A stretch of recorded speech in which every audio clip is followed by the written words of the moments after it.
This episode is brought to you by Pete's. Few things start your day better than a good coffee. That's why Pete's hand roasts their coffee from a specific selection of high-quality beans. And they don't just put those beans into anyone's hands. Pete's trains their roasters for 10,000 hours so they can master the roast that gives you the most. Pete's Coffee. Coffee for coffee people. Find Pete's online or at your local retailer.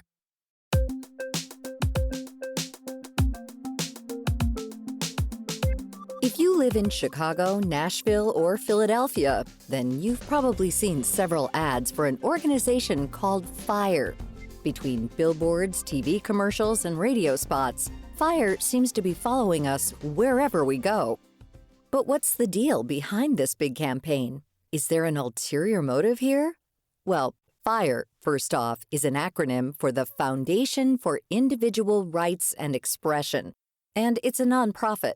It brands itself as an advocate for free speech, defending those who have been silenced or punished for expressing their thoughts and opinions. FIRE has been around since 1999 and for 23 years has defended the individual rights of students and faculty members on America's college and university campuses. We've done it through multifaceted programming, educational outreach, legislative and policy initiatives, as well as litigation. And in 2022, we expanded our mission to all Americans, where we defend all Americans' free speech rights wherever they might be violated. That's Nico Perino, Executive Vice President of FIRE. Before June of last year, the E in FIRE stood for education rather than expression. The group's work has long focused on college campuses, defending the First Amendment rights of students and professors on both sides of the political aisle. Last year, for example, we defended the rights of pro-choice student on campus at American University here in Washington, D.C., when that student was put under investigation by the university administration for a heated exchange he had with a pro-life student. At the same time that we're defending the rights of pro-choice students to advocate for pro-choice beliefs, we're also defending the rights of students who advocate for pro-life beliefs. So at that same time, we were at University of North Carolina defending a pro-life student group that lost funding from the student government because of their beliefs. And in both cases, we were successful in vindicating the free speech and association rights of those student groups. While FIRE is still doing work in these spaces, they've expanded their mission to defend the free speech rights of all Americans.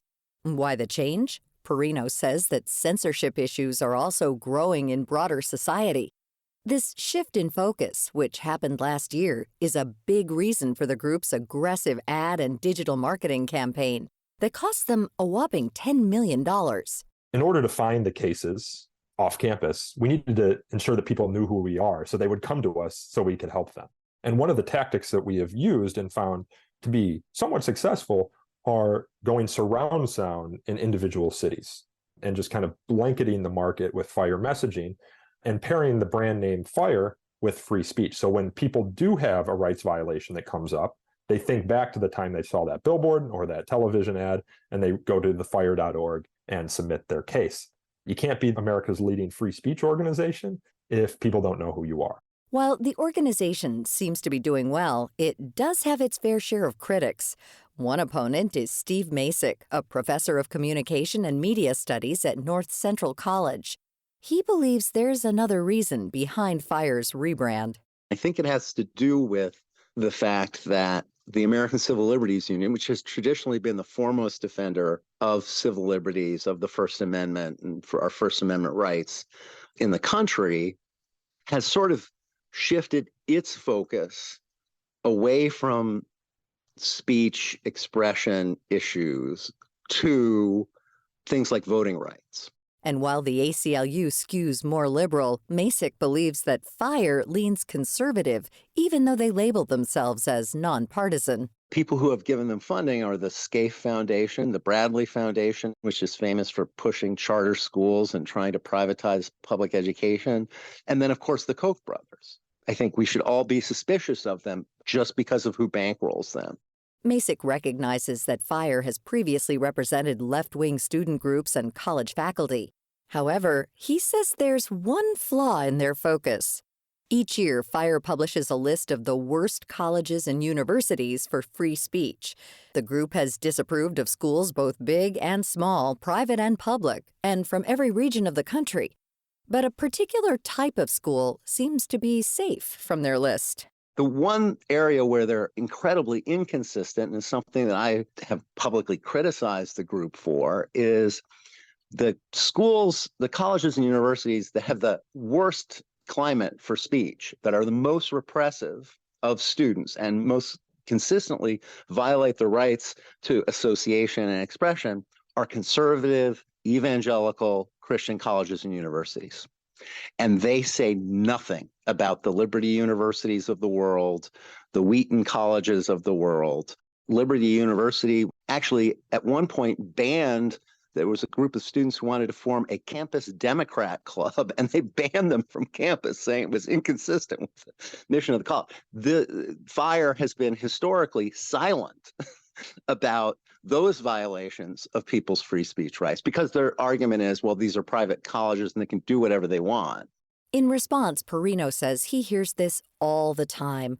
He admits that the group tends to take on more cases defending conservatives instead of liberals, but in his opinion, it's because they're more likely to be censored. He adds that FIRE has also spoken out against Republican politicians before, the most recent one being Florida Governor Ron DeSantis. Earlier this year, FIRE condemned his Stop Woke Act, which bans topics related to race and gender being taught in schools. Perino tells critics to look at FIRE's past casework. We have defended pro-Obama students, pro-Bernie Sanders students, pro-Trump students, pro-Mitt Romney students throughout our history. One of the things you like to see, or one of the things you hate to see, in fact, one of the things you do see is that people criticize us for having conservative donors. We also have liberal donors. We also have progressive donors. We do receive funding from traditionally conservative or libertarian foundations, but we also receive funding from the Playboy Foundation or Bloomberg. And if you are a truly nonpartisan free speech organization, wouldn't you have donors from across the political and ideological spectrum? With the 2024 presidential election heating up, the group hopes to get involved in this avenue as well. Perino expects more Americans to face free speech violations as they support a particular party or candidate. Every election cycle, we see censorship of political speakers.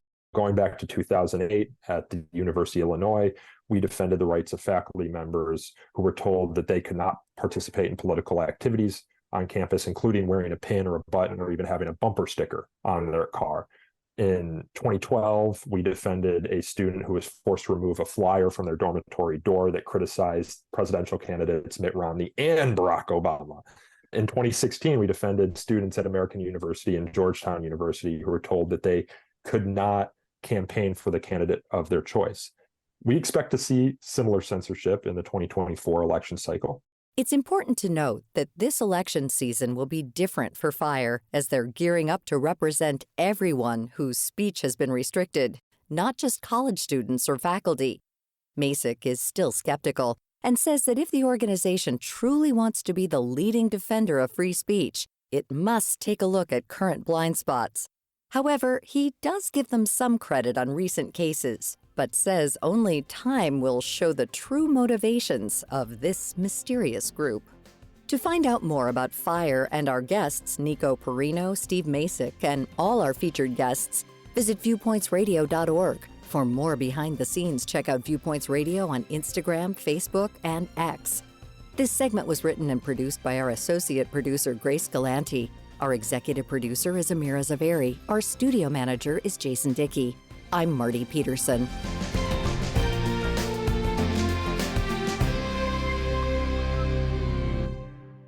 Coming up next week. We've been on a declining course where we have fewer ties, fewer neighbors we know, fewer friendships, fewer belonging to local associations. What's causing record rates of isolation and loneliness, and what can we do about it? Then, I think the tricky thing is that we look at deep loss as a transformational gauntlet, and that's not fair. Some things just hurt. Some things just suck. Dealing with the tsunami of grief after loss. I'm Marty Peterson. And I'm Gary Price. These stories in depth on your public affairs magazine, Viewpoints.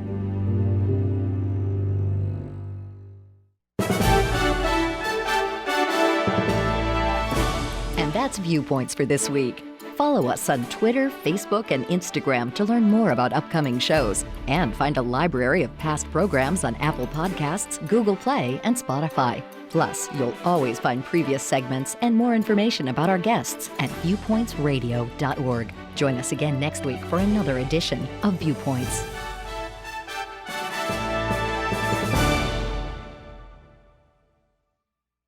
The United States Border Patrol has exciting and rewarding career opportunities with the nation's largest law enforcement organization. Earn great pay with outstanding federal benefits and up to $20,000 in recruitment incentives. Learn more online at cbp.gov/careers/USBP.